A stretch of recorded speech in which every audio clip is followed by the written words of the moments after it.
It's time for the main event. It's the Shoe Shine. ¿Qué onda, vatos locos? It's your boy Dave in the 702 coming at you for a special Thursday night edition of the Shoe Shine Boxing Podcast. Joining me all the way from the city of brotherly love, Philly Irish Drew Evo. ¿Qué pasa, homie? What's up? What's good, Drew? Your boy Boots Ennis. Hello, Boots Ennis. Did you hear? Jerome Boots Ennis and Matchroom Boxing already sold out your pre-sale. I think 4,000 tickets for the Philadelphia homecoming of Jerome Boots Ennis versus Crowley. Did you get your tickets? Do you need help? Do we need to get some collections going so Drew can get a nice seat to the event? That'd be nice. It would be nice. I'm hearing that. No, my boy Drew, you got to go to that. We're going to figure out some way or another to get Drew Evo in the house to see the homecoming of Boots Ennis. Shout out to everybody joining us. We're doing another vertical edition. Man, had some pretty rough personal stuff going on in my life, Drew. Maybe you are too. I don't know. Sometimes we'll talk about it off the air, but I'm going to have a shot of tequila to relax. I'm going to drink my favorite new one. This one, half the bottle is gone. Of this extra añejo aged 3 years. Drew, I need this shot today, man. All right, dog. A lot of shit has been going on. And to be honest, Drew, I got a little bone to pick. But I'm more actually, I want to give myself a pat on the back because I'm not getting the recognition on social media, on X, on Twitter, whatever the fuck you want to call it. But your boy Dave in the 702 yesterday had done some researching regarding the rules of the doping agencies, right? And I went and found something from the International Law, Sports Law Group, a document, and I sent it to Dan Rafael yesterday morning. And wouldn't you know it today? Let's see if it comes up right here. He actually posted something to shut up a lot of people about the term strict liability. Strict liability, Drew, basically what it means is that an athlete that competes at these levels where doping agencies are involved, whether it's WADA or VADA, they ultimately have the sole responsibility for what goes into their body. And so I had found something regarding that in a law journal, and I sent it over to him. And today, wouldn't you know it, he used it. He started using the strict liability and he found some more information. But I had sent this to him yesterday, Drew. It's very, very hard to read. I know what it says here. When a prohibited substance is present in an athlete's body, that will have an unfair advantage against a clean athlete. How the substance entered the body then becomes irrelevant. All right, that's actually the most important part about this. It goes on to talk about a specific case here. Quigley versus UIT-CAS 94-129. All right, this Court of Arbitration for Sport, following the rationale for automatic disqualification of a prohibited substance was found in athletes sampled during competition. All right, what is it talking about here? Strict liability. Drew, ultimately, they're saying it's unfair. It don't matter how you got it in your system, that they have to basically rule against you. They've got to suspend you. They've got to come to some type of punishment. That's what's basically it. They're going to have to punish Ryan Garcia. And, yesterday there was a lot of drama because somebody on X had dug up rules from the New York State Athletic Commission. The controversy, Drew, was they said earlier in the week, since we found out, people have been basically saying that it was zero tolerance, no tolerance for the substance. They dug it up. Somebody dug it up, shot it over to Dan Rafael. Shout out to El Chido. And they said, look, you're actually allowed this much, right? Well, come to find out, Devin Haney had the lab reports for Ryan Garcia. Why? Because Devin Haney is a party involved in the fight. He got the documents. Him and Team Ryan Garcia got the documents sent to them with the lab results. So Devin Haney's team know exactly how much Ryan Garcia tested the day before the fight and the day after, how much was in his system. I'm talking about the Osterine, right? Because as we now know, we found out that the nandrolone, the anabolic steroid, after further testing was inconclusive. So he's still guilty of having 2 tests come up negative for Osterine. The amount according to Devin Haney and Dan Raphael, was 60 times the allowable limit by the New York State Athletic Commission the day before the fight. 60 times. And even the day of the fight, he was above the limit. Now, nobody has seen the actual lab report, because not even Dan Raphael or any reporter has shown it or leaked it. I haven't seen it. Drew, we're just basically going off what Devin Haney has provided. Ryan Garcia's lawyers, they threw out some stuff about a billionth of a gram or whatnot, but again, they ain't released it. And I don't think that if it's true what Devin Haney is saying, they're going to show the general public. Will Dan Raphael leak the fucking lab report? Are you think Devin Haney's going to leak it? I don't know, man. It's possible, because we all got to wait around until May 22nd for Ryan Garcia's law group. He's lawyered up some of the best doping agent attorneys, Drew. On May 22nd, he has the right to be there, or his attorney, whoever wants to be there, to watch the opening of the B sample and then transferred to the laboratories, again, at his expense, Drew. People are going around thinking that on May 22nd, we're going to fucking know anything. We're not going to know anything, guys. Listen up. On May 22nd, they're barely going to open the B sample for testing. That means it goes back to the laboratory. There's only 2 laboratories in America that do this doping test. We're going to have to sit around. Drew, I got to ask you, if you were in the hot seat, if you're the guy that's, under the suspicion here, would you go for the rapid tests? Would you pay and say, hey, turn this shit back around 72 hours? Or would you say, no, take as long as you need and do it right? What would you do? Put yourself in Ryan Garcia's shoes.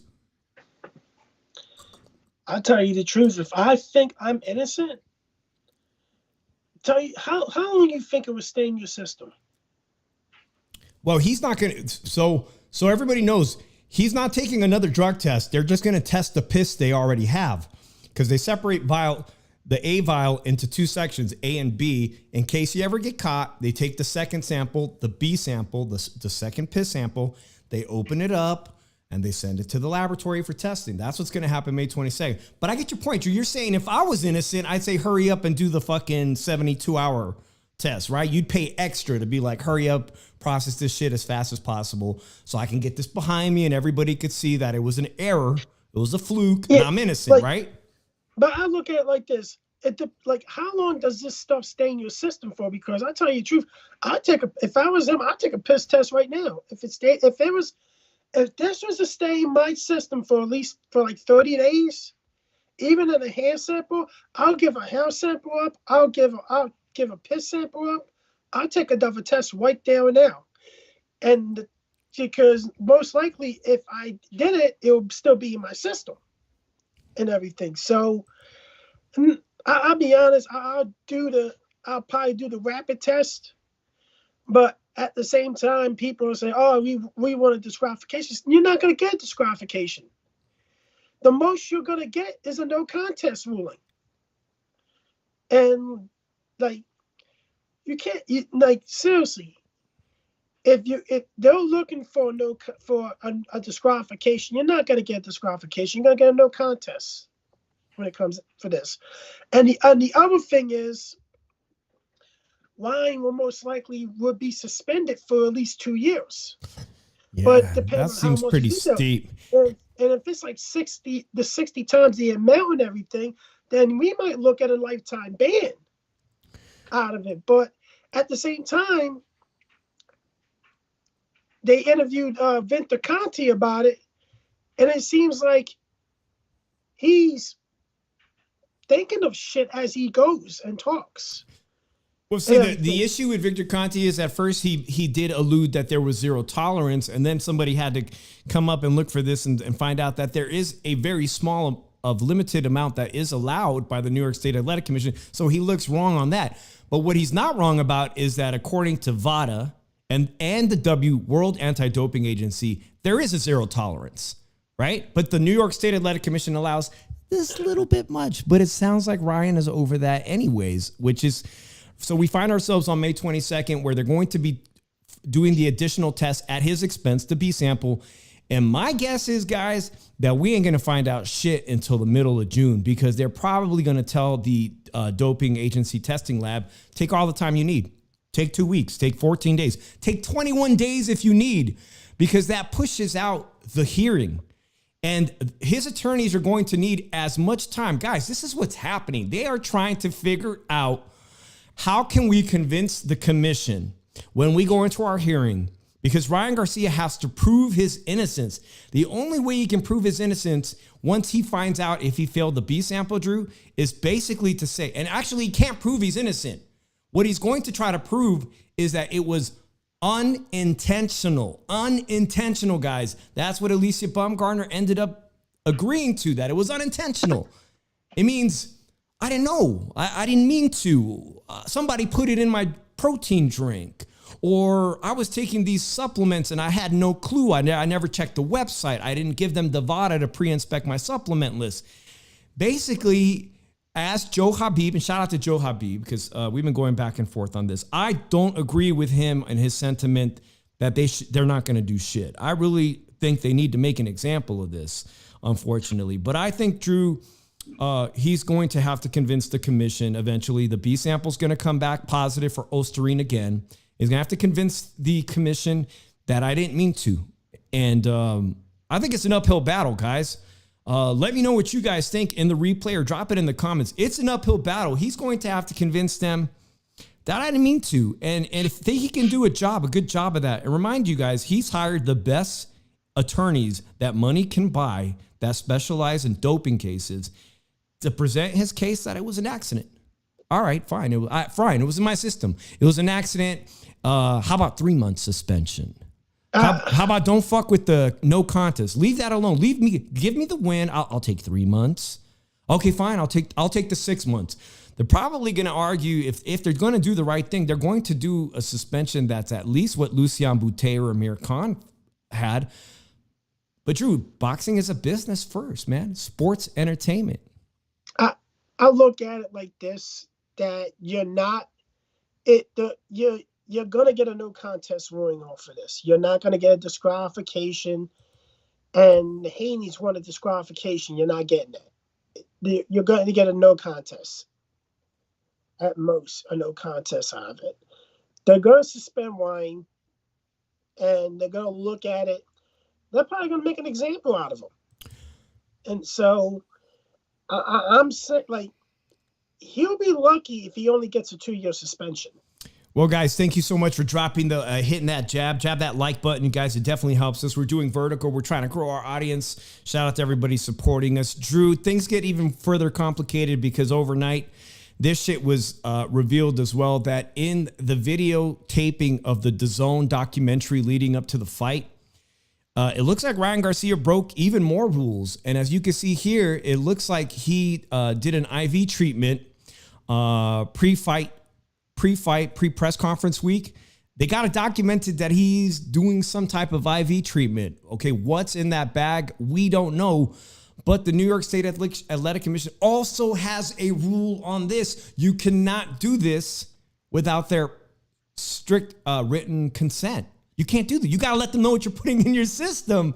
And here it is on videotape that you're getting an IV treatment. And it seemed to fly over the radar of all sports journalists, and very few people brought it. It's just coming to light now. It's right here in the DAZN documentary that he's doing IV. And again, that just further complicates shit, because it looks like, Drew, here's the Department of State of Athletic Commission for New York. I know it's very small, guys, to read this, but it's strictly forbidden. I mean, here, as I'm trying to make this bigger here, Drew, is not permitted unless the combatant has provided to the New York State Athletic Commission and received written approval. All right, this is very important. This is kind of what I had sent Dan Raphael yesterday. Very important. The commission's policy is one of, quote, strict liability. The combatant is responsible for anything that he or she puts in their body. If the combatant takes supplements and later tests positive, it is the combatant's responsibility The combatant should be aware that the supplement industry is poorly regulated, and studies have shown that some supplements are contaminated with steroids. If a prohibited substance is detected in the combatant's sample, even if it was unintentional, it will result in a violation of New York State athletic rules. New York State athletic rules purport to provide the athlete a right to a fair hearing, which I believe he's going to have this hearing in June, guys, because we have to wait for the results of his B sample. All right. In case of a positive test or adverse analytical finding, the burden is on the athlete, Ryan Garcia, to come forward with evidence that rebutes presumption of doping. Shout out Paul Martinez and that SS Spider Sub Vatos, he said. All right, Paul wants to know, what do they do with those IV treatments? Guys, that is straight up from the Department of State Athletic Commission. Dan Refhill, formerly of ESPN, posted that today, Drew. Paul wants to know, why do they use those IV treatments? Well, Drew, it's interesting enough you say that, Paul, because I know Paul's from my Las Vegas community, Drew. They offer that shit on the strip, Drew. Did you know that if you're rich enough and you partied way too hard, you got so effing drunk, or you did so much dope, or you were all night gambling, you can hire somebody to come to your room, a registered nurse, and they'll give you the IV drip with, all the nutrients you need to get back into shape. You know what I'm saying, Drew? You could hire them, and it appears that was done in Las Vegas, man. Again, ignorance is no excuse. I look at it like this. If you was to do a rapid test, there will be a chance that will come out negative, a false negative. I think it's more of a chance you have a false negative. And it could be a chance that it could be a false negative, a false positive. It could be anything. So, tell you the truth, it's less likely that this B sample is going to come out positive. But if it was to come out negative, then this whole thing goes away. Damn. That win counts. The Haney's can't appeal because the B sample is a negative, and the Haney's going to have to live with it. And True. True. And, And we'll all have to eat crow again. I have to eat crow again. They'll never fight. No, never to fight in New York again. But I don't think they're going to fight in New York again regardless. Drew, he pulled off the biggest upset when he won that night. We all had to eat crow. A lot of us analysts and amateur analysts had to eat crow and give him his flowers, as the young kids say. If it proves, which is almost impossible, but if it happens to be that the B samples come negative, meaning that the Osterine test was a false positive, damn, Drew. Wow, we all got to fucking eat crow again. I mean, that would be some turn of events. Until then, really, we're all just stuck arguing on TikTok, Instagram, and X, and YouTube about this until May 22nd, when they open the samples and send them off. Until then, we don't even know. We're not going to know shit until June, dog. I look at it, does anybody fight him again? I don't think anybody would take him seriously to fight him. Well, that's why I put this thumbnail, because this is fucking crazy. I go to bed and all of a sudden, all new shit between Clarissa Shields arguing and wanting to fight Tank Davis. And then I find out today that Errol Spence and Ryan Garcia told Oscar De La Hoya, guys, he literally went to Oscar and called him and said, make this fight happen. Dallas Stadium. Ryan lives in Texas now. Errol Spence has performed very well in Dallas. True. This is crazy. The idea that he wants to fight him. This is Errol Spence's response today on Twitter. I'll legit beat his ass at AT&T Stadium at 154 or 160. By the way, guys, Ryan Garcia has not fought higher than 143. So this is come on, bro. Errol, come on, Errol. We know you you just moved up to 154. He's talking about, how about 160? Y'all can call me a Ryan hater all you fucking want. Call this channel a bunch of Ryan haters. I don't think Errol Spence necessarily beats Ryan Garcia. I honest to God think he's never been the same after he crashed that sports car. It's obvious he sustained serious damage to his eye. He looked shit piss poor against Terrence Bud Crawford. I don't even know if someone with such high mileage and body damage could beat a young fighter like Ryan Garcia. The skill set wise, Errol Spence is obviously much better, has many more accomplishments. But man, Errol Spence is a shadow of his former self. So there you guys go. I'm not a complete Ryan hater. If this fight ever happened, this shit is not happening in August, Drew. Hell no. Even Dan said it on social media. Dan Rafael said this fight is not going to happen because it's almost certain that Ryan Garcia is going to be facing a suspension, period. Even a 6-month suspension. He ain't fighting him this year, right? We're already at May. And they better not, if they do suspend him, they better not backdate that fucking thing to the night of the fight, to his fight with Devin Haney.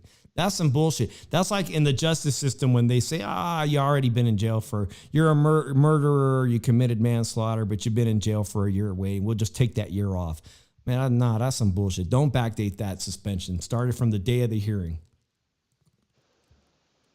Drew, honest to God, you think Errol Spence versus Ryan Garcia, it's a big money fight, right? Doesn't get made. If it does get made, what weight class? I don't know, like 160. El Chilo Boxing says Ryan doesn't do well with lefties, and Errol packs power. Errol definitely packs power, and Ryan hasn't fought, never fought a real welterweight, never fought a junior middleweight, 154, let alone fight a middleweight. But I don't think Errol Spence is a true middleweight. He hasn't even fought at 154 yet, to be honest. So I was kind of shocked. That just kind of lets me know Errol Spence is definitely growing into his 30-something-year-old plus body. And, he has to get it. If he does take this fight, it's got to be at a weight class that is beneficial to Errol Spence, but also guys like El Chido, Paul, that SS Spider, like, who's the A side? I mean, Ryan Garcia was being crowned the new face of boxing, at least for the, whatever generation he is. I always forget, man. He's not X. He's X is us. That's how old I am. Then you got millennials, and then you got Gen Z. He's the face of Gen Z boxing. Who is the A side in this particular case? Let me know what you guys think in the chat. I think Drew is taking a private phone call. So if you guys started off the show, like I was mentioning, I had sent some articles here that I had done some research on from the International Sports Law Group. I sent that over to Dan Rafael yesterday on social media on the X platform. And today, a lot of stuff came out from his account regarding the stuff that I had sent him regarding strict liability. And it looks like he did his due diligence, contacted the New York State Athletic Commission that is going to be governing the hearings over Ryan Garcia's. He did his due diligence, and it looks like strict liability is something that the New York State Athletic Commission adheres to. If they truly adhere to it and they find that he was guilty, even in the B sample, I truly expect a suspension. It's got to be at least 6 months, guys. Nowadays, with fighters fighting once a year, and Ryan Garcia he nearly took a year off anyways when he had canceled his fight over mental health issues. What is a year? What's a year to fighters these days when, in the 1980s, 90s, fighters used to fight at least a championship level fighter, contender would be fighting 4 times a year. Now they're fighting once a year. You know what I'm saying? You got fighters like Terrence Bud Crawford, who's fought once a year in his past 2 years of his fighting career. That ain't shit. Ryan Garcia got all the opportunities in the world that other fighters don't, that are in his same Gen Z generation. I'm telling you that Devin Haney doesn't have, he can't quit boxing today and go off and film a Netflix movie. Ryan Garcia's already been in the works or already completed filming some type of Netflix movie. You know what I'm saying? He can go and do anything in Hollywood. He can make a movie.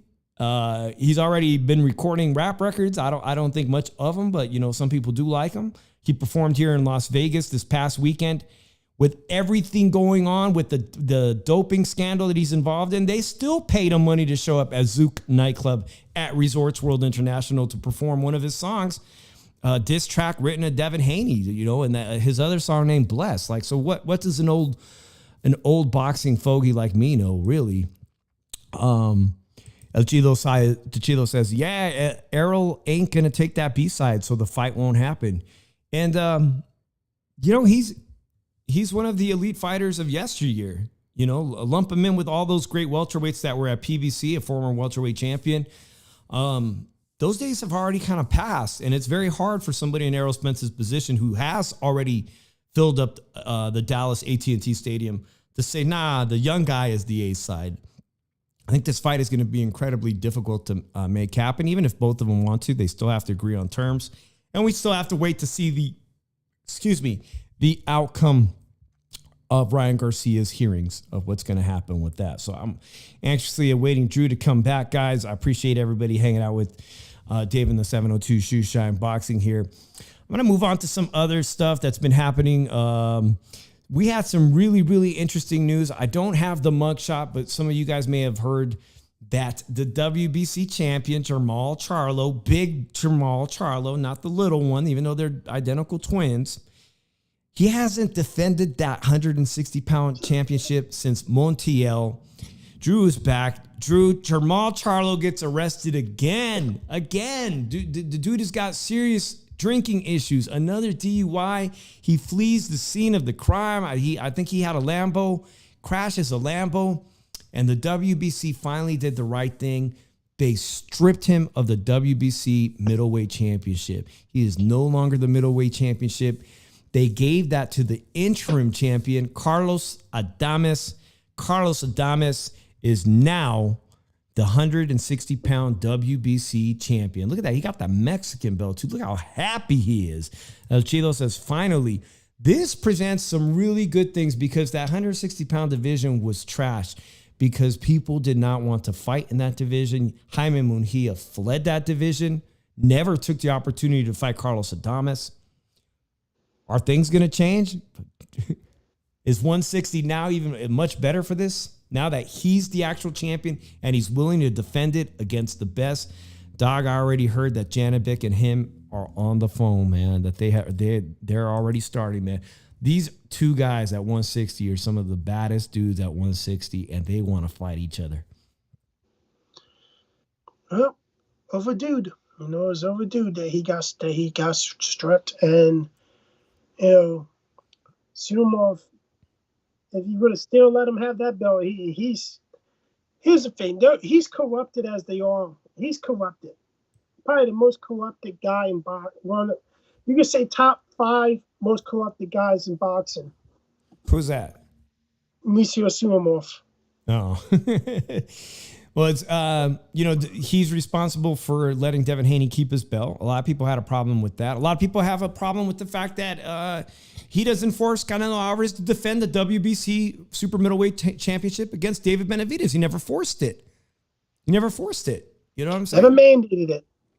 Also, Alicia Baumgartner, essentially busted for actual PEDs, anabolic agents. She was not stripped of her WBC title. Still, Oscar Valdez was a strip of his belt. Oscar Valdez confirmed busted, and he faced punishment for having that diuretic in his system to make 130 pounds. Also was never stripped of his title, even though he lost it to Shakur Stevenson eventually. Never stripped of it. Yeah, you're exactly right. Something very interesting, guys. Jaime Munguia had a great fight. He really did the best that he was capable of.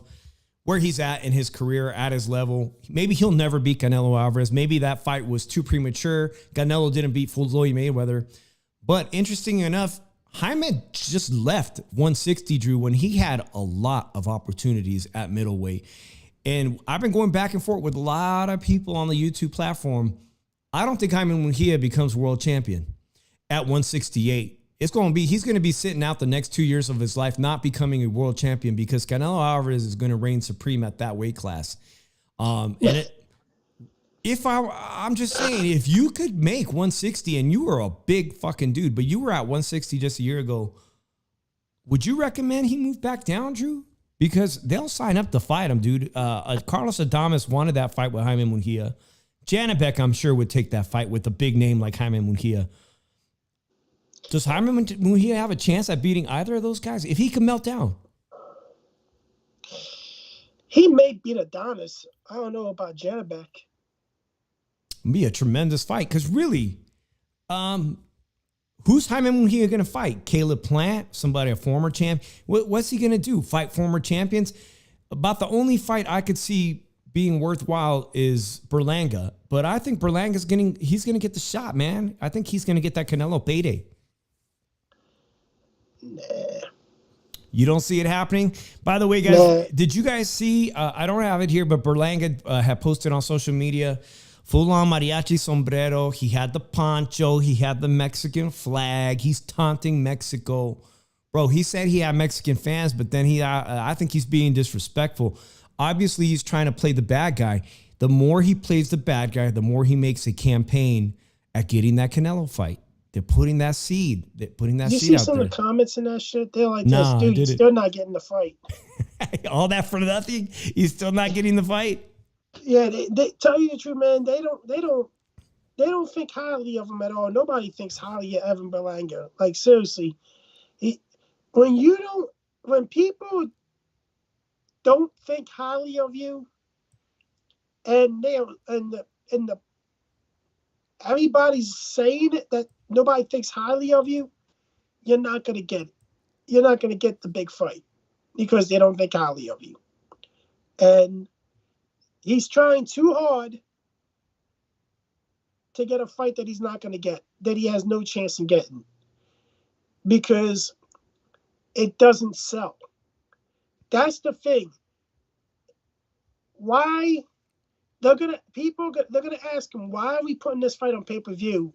It's not gonna sell. He has no shot. He's not a good fighter. This is borderline. Mm-hmm. This is like worse than Yildirim. Yeah, that's interesting because Yildirim had no fan base, Drew. He had no social media following. He was a mandatory. He was Canelo's former sparring partner. But I don't think, as far as a skill set wise, I don't even think Yildirim had, 15 knockouts in a row to begin his professional career. It would probably amount to that type of fight in a stoppage win. But, yeah, I can't say that he's as bad as Yildirim, Drew. I just can't agree with you there. It would probably end up resulting in the same result. Spectacular knockout for Canelo, which Canelo needs. Canelo needs a stoppage like that. He needs to fucking whoop somebody's ass. And on Mexican Independence Day, what better day? Is it a great fight?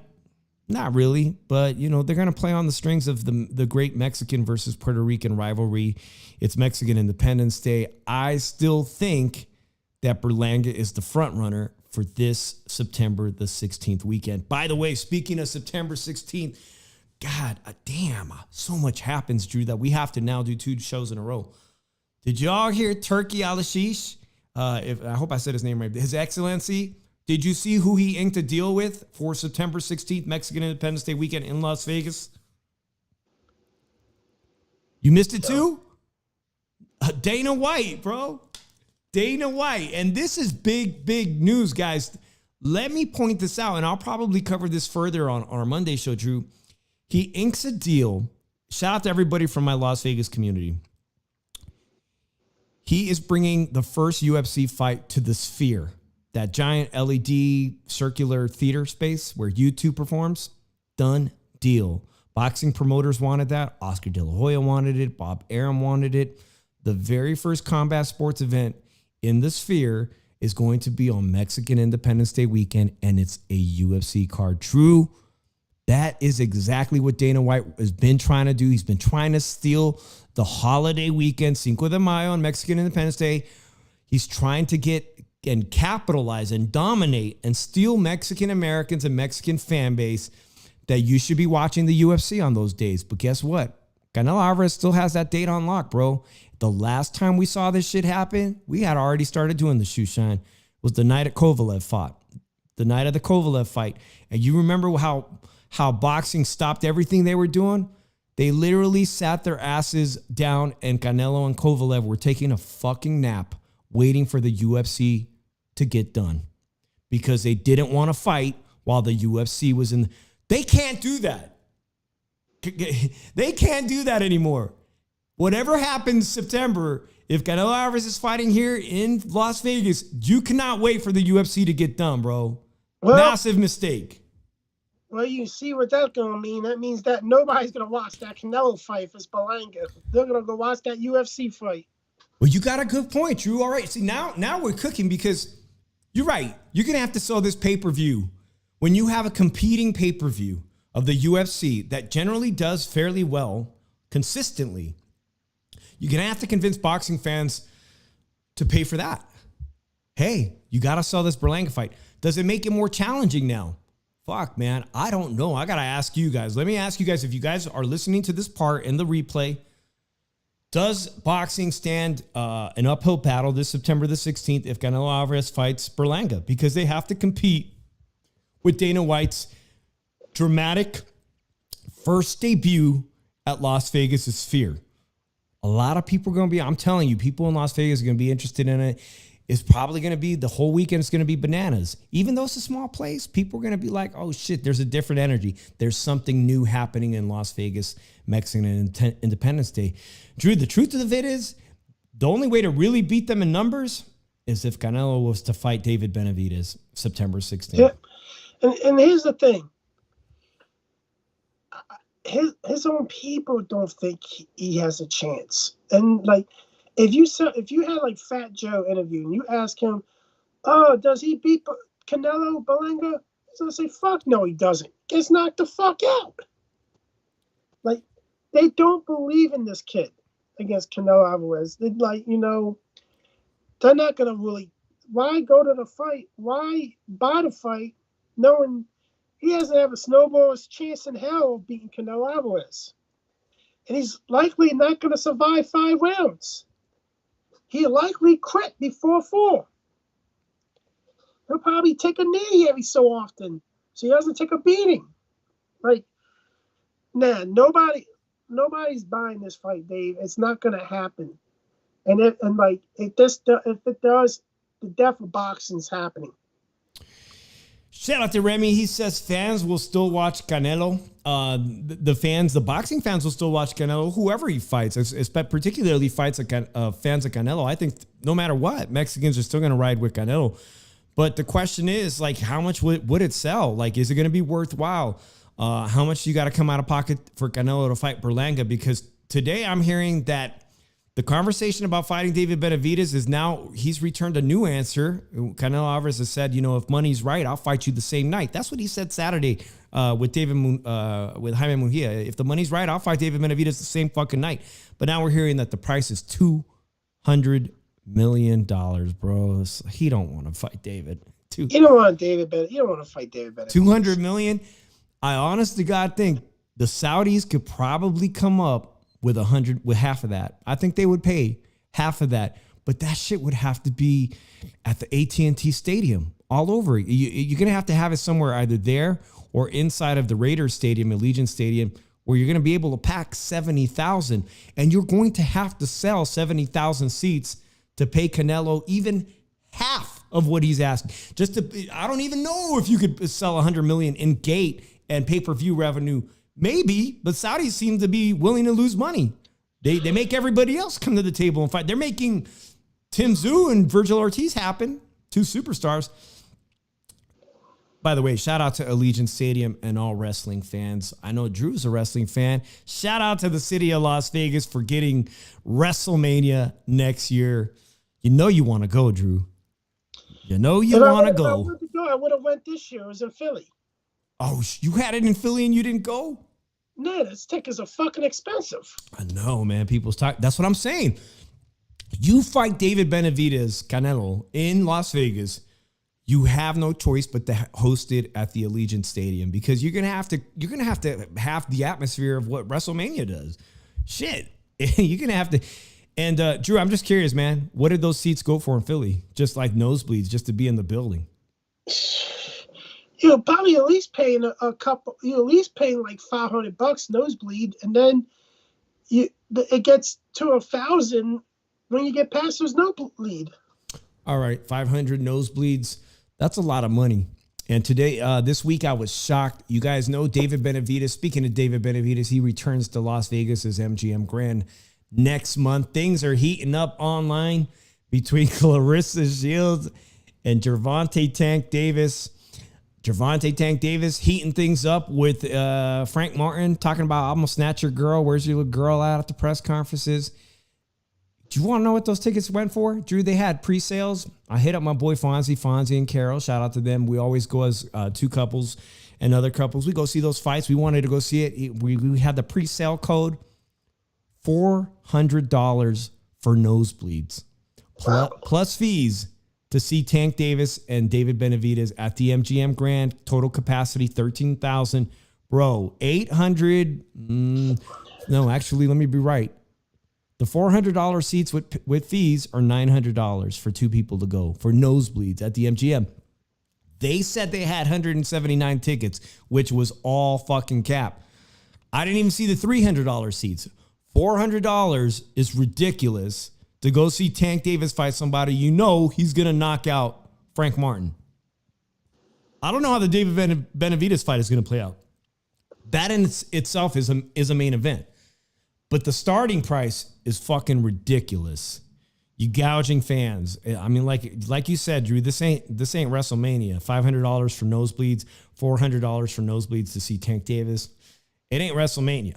You're not bringing me that caliber of event, you know?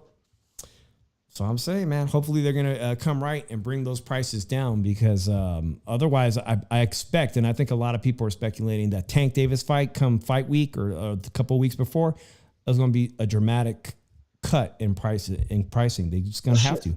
Okay, my charger. My phone's going dead. It's all good. We're getting ready to wrap up the show anyways, Drew. Just bring up a couple of points. This weekend, guys, thanks for you guys for joining us on our second show. All right, we're good. All right, Drew, I promised you we would do a short show. I'll be damned, y'all. If it ain't the one and only from the 3 knockdown rule, shout out to Mario Lopez. Appreciate Mario Lopez coming. Always a pleasure to have you in the chat, homie. AC Slater. AC Slater in the building. He says, hey, fellas, another fantastic boxeo week down on the live tonight. For real, man. Triple header, Lomachenko versus Kambosos, Drew, this weekend. And I think it's really interesting because Carlos Cuadras, who I have enjoyed watching him fight, him and Andrew Maloney are going to be fighting for the interim junior bantamweight title. His brother just lost his fucking title in Japan on that Inoue fight on Monday morning. His brother lost that title to Takei. What a fight, man. That was a great co-main event. So we'll see if his brother, Andrew Maloney, can pick up that interim title. Be very interesting because if not, Drew, they'll both be on the losing end within a matter of a week, Monday to Saturday, bro. I'm really rooting for them. Another very interesting fight we totally forgot to talk about this weekend. And I got to ask you, Drew, is Jessica McCaskill done? Everything I've seen over the girl she's fighting price looks to me like Jessica McCaskill is at the end of her reign for the unified WBA and so IBO Ring Magazine Welterweight World Championship. I really don't know much about any of the other fighters. Who's that? Edwards? That might be an interesting fight. But anyhow, Jessica McCaskill going to be a world title holder come Sunday morning? Probably not. She's an underdog in this fight. So I think she's at the end of a one. Like, I don't think she's going to win. So if I'm looking at it like this, I really don't see McCaskill leaving as champion. And then you got the undercard boxer. She's not even on DAZN anymore. So she's not, huh? She's on Sky Sports. And interesting enough, you brought up a good point. She's not on DAZN. She's not with Matchroom anymore. Jessica McCaskill had some very strong opinions about the doping scandal Alicia Baumgartner was at. And she kind of jumped the gun on, I think it was the Boxing Voice. Said some shit that was kind of defamation against Eddie Hearn. She had to retract that shit real quick, man. And like you said, she ain't with Matchroom anymore. That backfired on her pretty big time, right? She lost her promoter. And then today they had this this 3-minute long face off with Loma and Kambosos that they had to be separated. Man, they're doing anything to hype up that fight to make you give the illusion that Kambosos has a chance. And the funny about it is, Loma's done something he hasn't done in a long time in a face-off. And the last time he's done it, he's destroyed the guy that he did it to. Smile at the dude in the face-off. Yeah. Shout out to Remy. He says Jason Maloney can only blame himself for the loss. I'm presuming you're talking about this past Monday on the Inoue fight. He kept moving to the right for all 12 rounds. And I actually only thought he performed exceptionally well like a champion in the 12th round. Where was he the entire other time? Still, it was a very interesting fight and a very brutal 12th round. Drew, last night, real quick, Pro Box TV. I had wanted to show you guys the knockout. It is trending on Twitter. It wasn't trending, but it was all over social media X. There was a kid that got knocked out that did not belong in the ring with another guy yesterday on Pro Box. A complete mismatch, Drew. The knockout was so brutal that his leg froze in the air and his arms were folded up like this while being unconscious. I thought he died, man. I thought he had a stroke. It was really bad. The hospital, the entire medical team ran up there, and thank God that he was able to walk out with the help of them out of the ring, because it looked like he just about got killed. It was probably the most brutal knockout I've seen this year. A vicious knockout. And this is why when you guys have been watching the shoe shine these past few weeks after Ryan Garcia, we find out he tested positive. This is why I am so fucking pumped. This is why I'm so passionate about it, because I love the sport of boxing. And I know that the people that watch this show love the sport of boxing too. And if you don't fight for fairness and integrity in the sport, then people will die. And people die. People die. The week that Ryan Garcia tested positive, somebody died. And I'm not accusing that other fighter of being on roids. People die in the ring all across the world in the sport of boxing, regardless of whether they're on PEDs. You take somebody as dangerous of puncher as Ryan Garcia, and I'm giving him credit for being a dangerous puncher, and you put that person on PEDs, well, all of a sudden, Drew, you got the Bash Brothers. You're breaking records. You're smashing balls 500 feet out the fucking stadium. You know what I'm saying? It's dangerous enough. Yeah, and like, I look at it like this. You know, we're gonna find out in June when this dude's gonna be suspended, and I don't know. I don't know. But here's the thing that I heard that yesterday. Someone said that Jake Paul came at Mike Tyson and disrespected him about his deceased daughter. Wow. And to me, if that's true, Jake Paul's a piece of shit, because if anybody knew, everybody knew how Mike Tyson's daughter died in the tragic circumstance, and I think the young daughter, 4 years old, and everything, that's some fucked up shit to disrespect somebody over that and the way that she passed and everything. So I hope it's not true. And yeah, I hope so too. And if it is, Jake Paul's a piece of shit. Dog, my opinion of Jake Paul had kind of changed because I saw him on that IG Live with Ryan Garcia over the weekend. And in my opinion, Jake Paul wasn't buying Ryan Garcia's bullshit. It looked like he was trying to bait him into a confession. It looked like Jake Paul, his homeboy, didn't even believe his own friend, Ryan Garcia, that Ryan Garcia is innocent of the doping, which is ironic because have you seen Jake Paul and what he's up to for the fight? Well, they're saying that Jake Paul needs to take a test. Like Dana White said, I take a drug test. I take a random drug test anytime. Will you take a random drug test for steroids anytime? That's the irony, Drew. There ain't going to be no testing for this fight. You know what I'm saying? I just put up the rules. There ain't going to be no testing. It's crazy. It's crazy as shit right now, guys. Jake Paul is up to 200 approaching. He said, I'm going to get up to 230 pounds and then cut 10 pounds. I've never seen Jake Paul so big. And I don't think it's going to help him against Mike Tyson. And furthermore, how the fuck is he ever going to melt back down to cruiserweight again? That is just massive. He's doing himself a disservice. Shout out to Tinkerbell, a new sub. Appreciate it, Tinkerbell. Always great to have the other gender in here in the chat participating. And I think people got to look at it like this. Mike Tyson's an underdog in this fight. Crazy.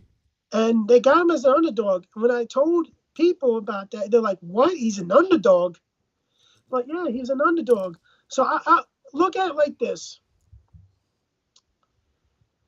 I really think Jake Paul is losing this fight. I really think Jake Paul is getting knocked out cold. He's going to get caught with something. He does not have the pedigree to dodge punches like that for 8 rounds. And the thing about it is, 8 2-minute rounds, you can't make that a legitimate box goes towards records and everything if they're not fighting 3-minute rounds. This isn't women's boxing. No offense, women. But I think they did this because Jake Paul did not want to have to survive not getting knocked out and everything. But so here's the thing. Jake Paul is getting knocked out. It's going to happen, and I'm going to put money on it. It's a real bet. Yeah, I'm sorry, Drew. It's a real fight. I just want to remind everyone that is a real fight. It's going to be free on Netflix, and because it's a real fight and not an exhibition now, you and I can go to and place a bet on this. That's awesome, and you're going to be able to put that bet that Mike Tyson knocks him out. Paul Martinez says, in my opinion, this fight is a lose-lose situation for Jake Paul. Win, and folks will just say he beat up an aging Tyson. That's a very good point. It's a lose-lose for him. Yeah. And Remy says, Paul needs to stay at 200 pounds. This isn't prime Tyson, but I hope Tyson knocks him out. And I know you guys have been watching social media because Mike Tyson's been putting out all his videos, and he looks explosive as shit. He just looks explosive. And, speaking of PEDs, Drew, I'm not sure if he's admitted that Mike Tyson is on testosterone replacement treatments, TRT.